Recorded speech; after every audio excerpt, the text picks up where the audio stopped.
Oh gosh, you can't just treat an individual, you have to look at where they've come from. And where our community members have come from is like a history of being disconnected from their culture, and not willingly. It was hard to show any feelings at all, whether it was love or anger, or I think you kind of keep a lot inside you. I don't find it as an excuse. I find that a lot of people, they blame residential school on everything. But to me, it's always like, okay, you know, it wasn't that great, but deal with it and do something about it, is how I've always looked at it. Yeah. Well, we weren't really aware of what suicide was, and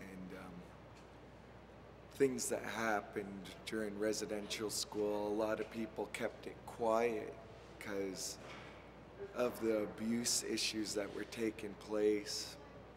And suicide was something that you should have never talked about. It was on the back burner. People didn't talk about it because the fear of people committing suicide was like almost calling it, and that it would happen again.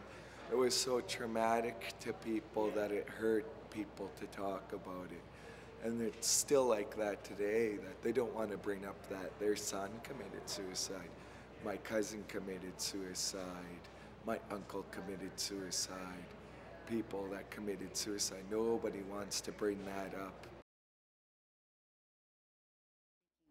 By finally speaking the truth and telling our young children what residential school was, where it was formed, and just educating them on what our parents sacrificed, and all that silence and everything that our parents went through, it was for good, for freedom, and that they should be lucky to be living and alive and being able to be with their parents.